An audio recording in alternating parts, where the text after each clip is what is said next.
साल था 1987। इमरान खान पाकिस्तान टीम के कप्तान थे। मैच से कबल अचानक उन्हें बताया गया कि नवाज शरीफ वेस्टइंडीज के खिलाफ पाकिस्तान क्रिकेट टीम के कप्तान होंगे। उन्हें लगा शायद ये कोई मजाक है, लेकिन जरा ही देर बाद नवाज शरीफ सफेद जर्सी पहने मैदान में उतरे। टॉस जीतकर पहले बैटिंग करने का फैसला किया, ओपनिंग की और टीम की कप्तानी भी। ये क्या, नवाज शरीफ सियासतदान से क्रिकेटर बन गए, या यूं कहिए कि उन्हें क्रिकेटर बनने का ही शौक था, लेकिन किस्मत ने सियासत के दरवाजे पर ला खड़ा किया। नवाज शरीफ तुर्की में आए जलजले के बाद दौरे पर गए तो वहां खड़े खड़े कबाब खाने की फरमाइश कर डाली।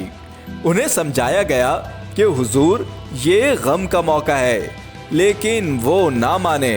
चुनाचा खास टर्किश कबाब वापसी पर पैक करवाकर उनके जहाज में रखवा दिए गए थे। ऐसी ही थी जिंदगी नवाज शरीफ की, और उनकी जिंदगी की अनटोल्ड स्टोरीज हम लाए हैं आज की इस नई वीडियो में। तो चलिए शुरू करते हैं। दोस्तों, पाकिस्तान बनने के 2 साल बाद नवाज शरीफ 25 दिसंबर 1949 को लाहौर में पैदा हुए। नवाज शरीफ की वालिदा का ताल्लुक पुलवामा से था। उनके वालिद मियां मोहम्मद शरीफ एक कश्मीरी ताजिर थे।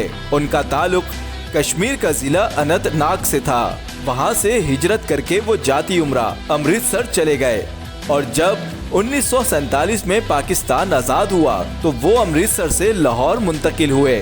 नवाज शरीफ ने इब्तदाई तालीम Saint Anthony's high school Lahore से हासिल की।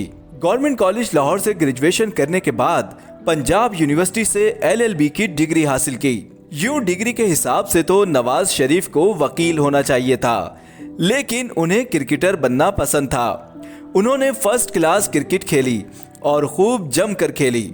हद तो यह है कि वो इस क्रिकेट के लिए रेलवे में भर्ती होने के लिए भी तैयार थे, ताकि रेलवे की तरफ से क्रिकेट खेल सकें। इमरान खान अपनी किताब पाकिस्तान आ पर्सनल हिस्ट्री में लिखते हैं कि 1987 के वर्ल्ड कप से पहले पाकिस्तान और वेस्टइंडीज की टीमों के दरमियान वार्म अप मैच होना था। मैच शुरू होने से कबल क्रिकेट बोर्ड के सेक्रेटरी शाहिद रफी मेरे पास आए और उन्होंने कहा कि नवाज शरीफ टीम की कप्तानी करेंगे।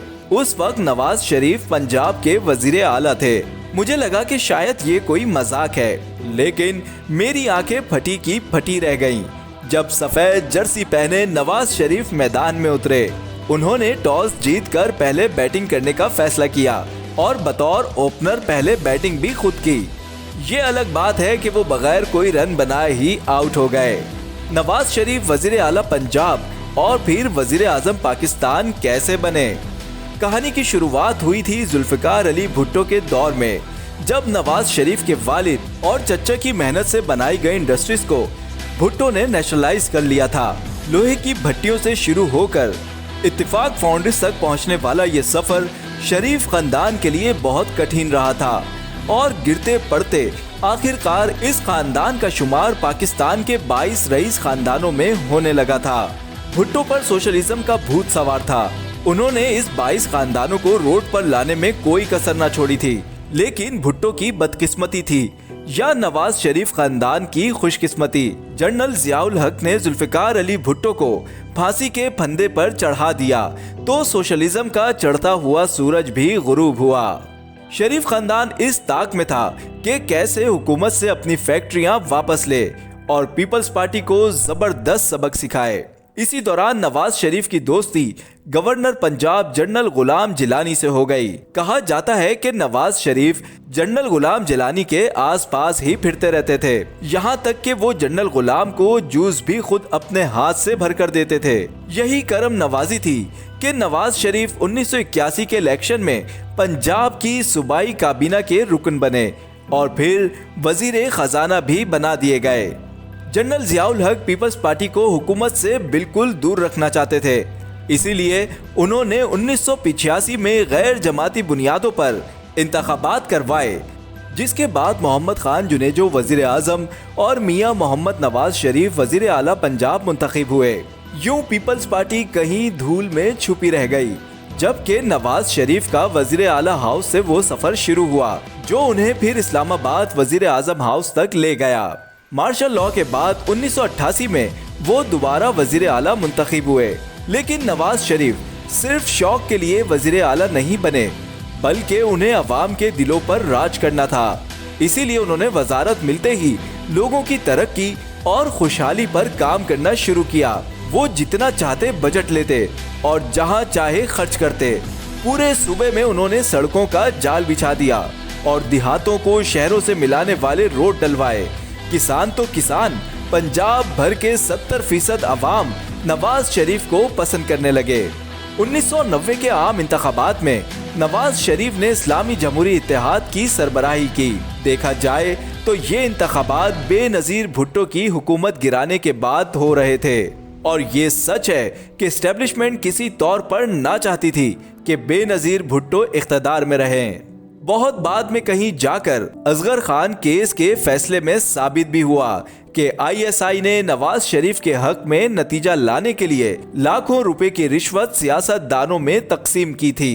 खैर, इंतखाबात में फतह तो मिली, लेकिन नवाज शरीफ ज्यादा देर टिक ना पाए और 1993 में उनको बरतरफ कर दिया गया। पहली शरीफ गवर्नमेंट को गुलाम इसहाक खान ने बदउनवानी के इल्जाम में बरतरफ किया था।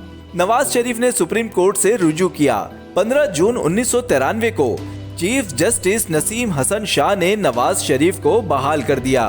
नवाज शरीफ ने जुलाई 1993 में एक मुआहदे के तहत इस्तीफा दे दिया, जिसके बाद सदर को भी अपना ओहदा छोड़ना पड़ा। नवाज शरीफ फरवरी 1997 में भारी अक्सरियत से दोबारा वजीर आजम बने, लेकिन अक्टूबर 1999 में जनरल परवेज मुशर्रफ ने मार्शल लॉ लगाकर उन्हें ओहदे से हटा दिया। नवाज शरीफ की पाक फौज की सरबराह से कभी न बन सकी। General Jahangir Karamat, general Asim Nawaz Janjua, general Waheed Karamat और जनरल परवेज मुशर्रफ से उनके इख्तलाफात की कहानियां सामने आती रहीं। यही वजह है कि 3 मरतबा बाकायदा वजीर आजम मुंतखब होने के बावजूद नवाज शरीफ कभी अपना दौरे हुकूमत मुकम्मल नहीं कर सके। 2013 में एक मरतबा फिर वो बड़ी भारी अक्सरियत से वजीर आजम बने। इस वक्त वो एस्टेब्लिशमेंट के चहीते तो थे ही, अवाम भी उनके साथ थी, लेकिन पनामा ने उन्हें फिर कहीं का ना छोड़ा। नवाज शरीफ ताउम्र नाअहल करार दे दिए गए। यही उनका टाकरा जनरल कमर जावेद बाजवा से हुआ, जिसकी बाज़गश्त मैं और आप आज तक सुनते आ रहे हैं। यहाँ तक की बातें शायद आपके लिए ज्यादा दिलचस्प ना हो।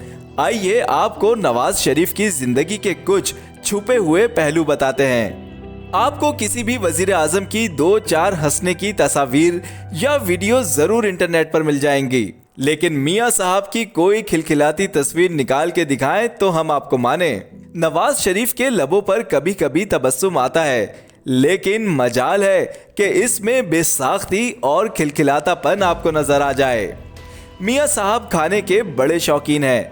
ऐसा नहीं कि वो ज्यादा खाते हैं, वो अगरचे ज्यादा भी खाते हैं, लेकिन वो अच्छे खानों के शैदाई हैं। पहले वजारत उज़्मा के दौर में नवाज शरीफ किसी ब्रीफिंग के सिलसिले में GHQ गए। वहाँ उन्हें समोसे और सैंडविच पेश किए गए। ब्रीफिंग चलती रही और नवाज शरीफ सैंडविच खाते रहे। जो ही ब्रीफिंग खत्म हुई तो नवाज शरीफ बोले कि भाई ऐसे सैंडविच वजीर आजम हाउस में क्यों नहीं मिलते। ये सुनना था कि वहाँ मौजूद काबीना के अरकान बेसाख्ता हंस उठे। गवाल मंडी के पाए नवाज शरीफ को इतने पसंद थे कि पाए वाले को घर बुलाकर नाश्ता तैयार करवाते और फिर पूरा खानदान सहन में बैठकर पाए पर हाथ साफ करता था। सादिक की हलवा पूरी हो या फिर लक्ष्मी चौक का हरीसा, नवाज शरीफ वजीर आला पंजाब रहे या वजीर आजम पाकिस्तान, ये तमाम लजीज खाने खुद खाने आते या अपने घर मंगवा लेते थे। खाना अगर आप पर बोझ ना बने फिर तो ठीक है, लेकिन जब आप उसे खुद पर सवार कर लें या किसी दूसरे पर बोझ बना दें तो ये किसी को जेब नहीं देता, और वजीर आजम को तो बिल्कुल नहीं।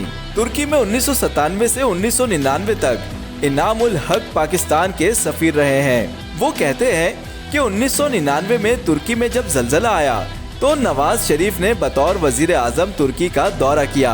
वहीं एक दिन नवाज शरीफ ने तुर्की के कबाब खाने की फरमाइश कर दी। उन्हें बताया गया कि यहाँ गम का माहौल है, इसलिए इस वक्त ये फरमाइश करना जरा मुनासिब नहीं। लेकिन वो नवाज ही क्या जो नवाजिश के बगैर मान जाए। बिलाखिर तय हुआ कि ये कबाब खामोशी से नवाज शरीफ के जहाज में रखवा दिए जाएंगे। चुनाचा ऐसा ही हुआ, लेकिन नवाज शरीफ को ये कबाब इतने पसंद आए कि इसके बावर्ची को पूरे एक हफ्ते के लिए फिर पाकिस्तान में शाही मेहमान के तौर पर बुलाया गया था। खाते पीते और पाकिस्तान को तरक्की के रास्तों पर चलाते नवाज शरीफ इस मर्तबा तो इख्तिदार को खुद ना संभाल सके, लेकिन उनके छोटे भाई मियां मोहम्मद शहबाज शरीफ मुल्क के वजीर आजम हैं। क्या मियां मोहम्मद नवाज शरीफ एक मर्तबा फिर मुल्क के वजीर आजम बन पाएंगे? कमेंट सेक्शन में अपने ख्यालात का इजहार जरूर कीजिए। अपना ख्याल रखिए। मुझे दीजिए इजाजत। अल्लाह हाफिज।